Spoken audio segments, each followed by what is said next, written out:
All right, so we're back with another video on our F250 SuperDuty build. The last video was kind of setting the stage for what you see behind me, which is getting the engine and transmission installed in the truck, kind of mounted in a good position.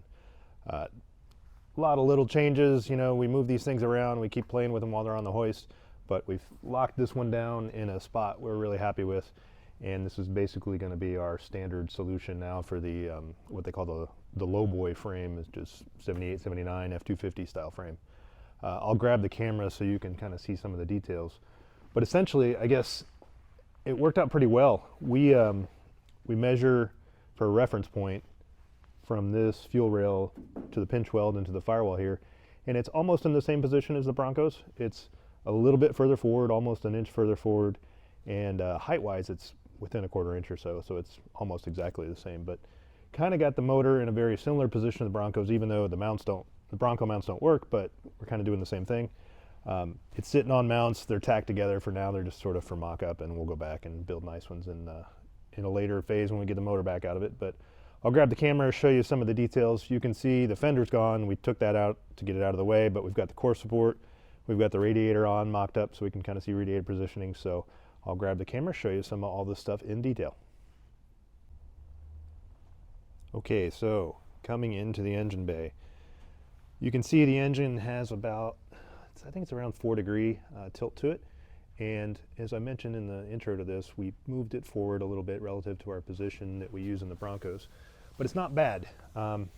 Cylinder head to firewall there is maybe 3 inches. And we've got bell housing clearance. It's tight on the driver's side, but it clears. There's at least, 1/2 to 3/4 of an inch basically everywhere. So we're comfortable with that in terms of engine motion, not hitting anything. The fan, it looks like it's 2.5 inches between the clutch and the radiator, which is pretty nice. The blades line up well. The top of the blades are a little bit over the core, so the shroud's going to extend up over those, and then on the bottom they're basically right in line with the bottom of the core. So it's a pretty easy shroud design. We've already taken measurements and kind of sketched it up. We're going to make that shroud. We'll make it available with the radiator we sell for these trucks, so you can buy this as a package if you're building a similar F250. The big challenge in the engine compartment really was this steering box and the factory crossmember. Now, maybe you notice that factory crossmember is no longer here. So there is the stub from where we cut it off. And the problem was it really just dives right through where the engine's crank pulley and kind of front cover is. We found a position where we had put the engine behind the crossmember. We were able to kind of tuck the oil pan behind it, but there was no room at all for the power steering pump. The crank was a little bit high. We didn't really love the height of the whole thing, and it just felt like it wasn't the right place. You could maybe make it work if you use the Holley accessory drive, so you get their whole front end, their oil pan and everything, and that kind of really makes the motor more compact, but it's a pretty expensive system. I think it's somewhat like $3,000 retail.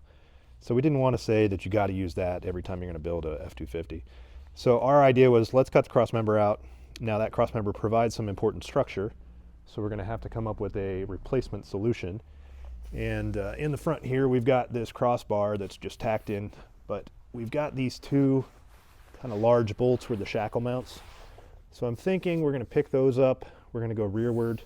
Up here on the driver's side, you can see pretty well there, we have the power steering box. So we're going to pick up the power steering box mounts and put some sort of tubular crossmember together that goes under the radiator here, comes across, and probably joins over onto this side, and we'll maybe drill a few holes to mount on the passenger side, and then we'll weld everything up. But the idea is to make something where you guys at home can do this and bolt it in if you'd like. And so we'll have that as a package with the motor mounts, because that's kind of the solution we think is the most elegant way to get this Godzilla in a good position.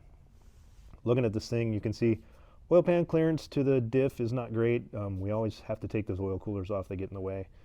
I think this truck is going to be fine because it's going to be lifted, it's going to be on SuperDuty axles, so it changes. If you're running this setup on a stock front end like this, you'll want to pay attention to that. And that also could drive you to say, I want to run the Holley pan or something. But we found in the past with the Dana 44 front on the Bronco, we were able to just grind a little clearance in one of the ribs, and it wasn't too bad.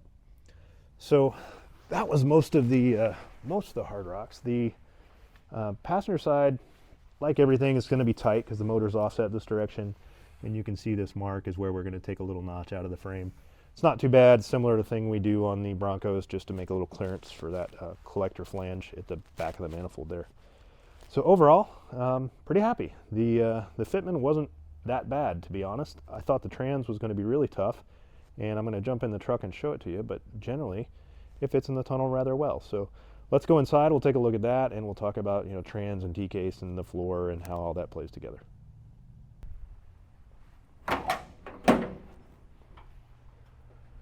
Okay, inside the truck now to take a look at the trans and the tunnel and how all this is going to work together. So what you see, basic body in green, the black is the removable trans tunnel cover, and this plate I'll talk about in a minute is part of the shifter assembly. So going backwards, the concern we had was how would this big body trans fit in the tunnel, and you know, the short answer is actually pretty darn well. You can see this flange right here is the main mounting flange, and we protrude maybe an inch above it, but you have 2 to 3 inches of clearance in this tunnel cover, so that's not a problem at all. There's a little bit of tight section right up here at the front where the pinch weld is and stuff, but we still got a good ½ inch there, and that's not so bad. The rear is probably the area where we were most concerned, thinking with the T-case and the adapter we might be taking a big chunk out of the floor, but it turns out it's not that bad. So we took the trans, we bought the adapter from Advanced Adapters, which is, it's advertised for the 6R140. It fits on the 10R140 as well because they have the same output shaft, they have the same bolt pattern. So we bolted it onto this 10R to get a look at it, and we were quite pleased to find that, you know, relatively speaking, it doesn't really hit at all.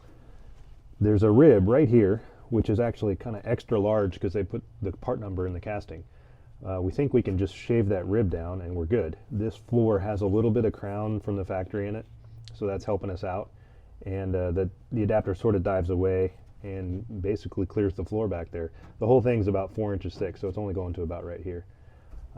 We haven't got an Atlas yet, so we're going to use a mock-up T-case to check some clearances underneath, and we haven't got that installed. But overall, we're feeling really good. There's one body crossmember right here that sort of braces under the seat.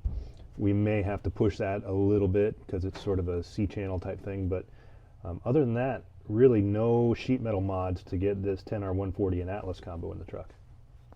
Now, there is a question that's come up about using a stock Ford transfer case out of the SuperDuties. If you've ever looked at one of those, they're really big. They're chain-driven cases, so they have a lot of length out towards the driver's side, and they're long front to back. So starting with the kind of width on it, I guess, that becomes a problem on these trucks because the frame rails are narrow. So if you put one of those cases on the back of this trans where it's sitting right now, it won't go up in the truck. We tried it. It crashes into the driver's side frame rail pretty good. So you would only be able to make that work if you either are willing to modify your frame in that region, which I wouldn't generally recommend, or you clock the T-case down, which is also not a great idea because it's going to hang real low, and those things are a little bit fragile. You bash one on a rock and it's going to be numerous pieces after that. So not a big fan of that solution. We're going Atlas. I think that's really the right way to do it on these. The Atlas case is a little bit expensive, but you get all kinds of ratio choices, and it's a really nice, compact, lightweight, and strong case. Now, to get the Atlas in the truck is sort of the easy part, and then we have to figure out how to shift the Atlas. So on the factory, shifter came through that oval hole. It was mounted to the side of the trans. It had one linkage back to the 205. Pretty simple. The Atlas is by default a twin stick design, and when you buy one, they give you kind of what their normal setup is, a universal solid mount shifter. So it comes off the front of the case on a separate mount. It comes forward about a foot and then has a mounting for the twin sticks. So that would end up putting it right about here on this vehicle, which is not ideal. It's kind of on the side of the tunnel there. It would be almost under your leg. Your driver's pedal would be kind of right in front of it. So we don't really think that's a viable option. So what we're doing instead is using their remote universal cable setup. So this plate is a piece of that kit, and what it does basically is mounts into the floor or wherever you want to put it. It has this box down below where these two big holes, the push-pull cables come in right here, and then there's a pivot where the two arms will sit and pivot back and forth. So we're going to put it in something like this. We're going to swing cables forward over the bell housing and back down the tunnel into this shifter plate. We would love for this thing to recess all the way down. Unfortunately, it's probably not going to work because the trans body is a little bit in the way. So we're going to have to raise it up off this tunnel cover to some degree. Maybe not a crazy amount, but we'll have to kind of build a little pedestal around it. But I think we can make that work. We can make it look pretty good. We're probably going to end up more maybe in the center of the cover or even offset a little bit because of the cable radius to get them to bend around and curve nicely. But overall, it's going to make it a pretty good setup, easy to service because it'll lift off with the tunnel cover. You'll be able to adjust everything easily and should shift real nice. They're real high quality push-pull cables, and I can show you guys some of that in a little bit of a different video segment. But that's kind of the game plan. Next video we'll probably cover that once we get through some of that mock-up and fab, and we'll go into detail on how we solve that final challenge. Additionally, by the time we shoot the next video, we'll probably have our crossmember system. So we've got some stuff out at the laser cutter coming in, be able to show you how we do the trans crossmember, and yeah, focus again more on finalizing the mounting and integration of engine trans T-case for this truck. So that's it for now. Stay tuned, keep watching on the YouTube channel. We'll have a few more. Give us a week or two, depends on parts and lead times.